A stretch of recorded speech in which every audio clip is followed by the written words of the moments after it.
हाय दोस्तों, इस वीडियो में हम सैमसंग गैलेक्सी F62 और सैमसंग गैलेक्सी M51 का कंपैरिजन करने वाले हैं। और अगर आप इन दोनों में से किसी एक स्मार्टफोन को लेने की सोच रहे हैं तो यहाँ पर आप जान लीजिए कि यहाँ पर आपको कौन सा फोन सबसे बेस्ट हो सकता है। दोस्तों यहाँ पर सबसे पहले तो आपको बताना है कि साउथ कोरिया की कंपनी सैमसंग ने भारत में नया smartphone Samsung Galaxy F62 launch कर दिया है। और इस फोन में आपको 7000 mAh की बैटरी और 64 MP के प्राइमरी सेंसर वाला रियर कैमरा दिया गया है। और यह 7000 mAh की बैटरी वाला सैमसंग का एक दूसरा फोन है। इससे पहले कंपनी ने सैमसंग गैलेक्सी M51 स्मार्टफोन इतनी ही पावरफुल बैटरी के साथ उतारा था। और सिर्फ इसकी बैटरी ही नहीं, इन दोनों फोन में कैमरा और डिस्प्ले समेत अधिकतर कई फीचर्स ऐसे हैं जो यहाँ पर एक जैसे ही है। तो अगर आप इनमें से कोई एक स्मार्टफोन खरीदने की सोच रहे हैं तो जान लीजिए यहाँ पर कि यहाँ पर आपको कौन सा फोन सबसे बेस्ट है। और दोस्तों आपको यहाँ पर बता दें कि यहाँ पर इन दोनों स्मार्टफोन की जो प्राइस है, यहाँ पर इन दोनों की प्राइस में सिर्फ 1000 रुपए का ही फर्क है। चलिए यहाँ पर सबसे पहले जान लेते हैं दोनों स्मार्टफोन के डिस्प्ले और वेरिएंट के बारे में। तो दोस्तों आपको बता दें कि दोनों ही स्मार्टफोन के डिस्प्ले में कोई फर्क नहीं है।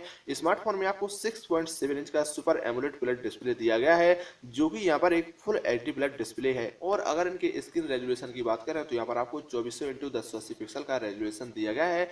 और इनमें आपको सेल्फी कैमरा के लिए पंच होल दिया गया है। इसके अलावा दोनों ही फोन 6GB और 8GB रैम के साथ 128GB स्टोरेज में आते हैं। चलिए यहाँ पर जान लेते हैं दोनों स्मार्टफोन के प्रोसेसर और ऑपरेटिंग सिस्टम के बारे में। तो आपको बता दें कि दोनों स्मार्टफोन में जो सबसे बड़ा अंतर है वह प्रोसेसर और ऑपरेटिंग सिस्टम का है। Galaxy M51 Android 10 operating system और क्वालकॉम स्नैपड्रैगन 730G प्रोसेसर के साथ आता है। और वहीं गैलेक्सी F62 में लेटेस्ट एंड्रॉइड 11 ऑपरेटिंग सिस्टम और साथ ही इसका प्रोसेसर है यहाँ पर Exynos 9825 प्रोसेसर दिया गया है।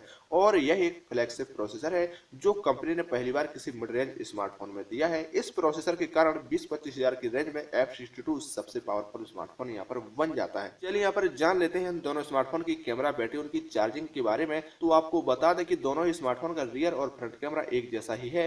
और इन दोनों में ही आपको 64 MP plus 12 MP plus 5 MP और प्लस 5 MP का रियर कैमरा और 32 MP का फ्रंट कैमरा यहाँ पर मिल जाता है। और इसके अलावा इन दोनों फोन में आपको 7000 mAh की बैटरी दी गई है, जो कि यहाँ पर 25 वाट की फास्ट चार्जिंग को सपोर्ट करती है। चलिए यहाँ पर जान लेते हैं दोनों स्मार्टफोन की प्राइस के बारे में। तो आपको बता दें कि जहां M51 के बेस मॉडल यानी कि 6GB प्लस 128GB स्टोरेज की जो कीमत है 22,999 रुपए, और उसके टॉप मॉडल यानी कि 8GB प्लस 128GB मॉडल की जो कीमत है यहाँ पर 24,999 रुपए है। और वहीं F62 के बेस मॉडल यानी कि 6GB की रैम प्लस 128GB की स्टोरेज की जो कीमत है यहाँ पर 23,999 रुपए, और इसका टॉप मॉडल है यानी कि 8GB RAM plus 128GB internal storage की जो कीमत है यहाँ पर 24,999 रुपए है। यानी यहाँ पर इन दोनों स्मार्टफोन में सिर्फ 1000 रुपए का ही फर्क दिया गया है। चलिए यहाँ पर जान लेते हैं कि यहाँ पर इन दोनों स्मार्टफोन में से कौन सा स्मार्टफोन बेस्ट हो सकता है। तो आपको बता दें कि दोनों ही फोन एक जैसी डिस्प्ले, बैटरी और कैमरा के साथ आते हैं। हालांकि कीमत में F62 स्मार्टफोन 1000 रुपए महंगा है, लेकिन इसमें आपको लेटेस्ट ऑपरेटिंग सिस्टम के साथ दमदार प्रोसेसर भी मिलता है। तो दोस्तों अगर बात करें तो ऐसे में F62 ज्यादा अच्छा ऑप्शन बन जाता है। लेकिन दोस्तों आपको यहाँ पर कौन सा स्मार्टफोन सबसे बेस्ट लगा, आप कमेंट बॉक्स में जरूर बताइएगा। और वीडियो को लाइक व चैनल को सब्सक्राइब जरूर कीजिएगा। तो चलो दोस्तों यहाँ पर आपका वीडियो देखने के लिए बहुत बहुत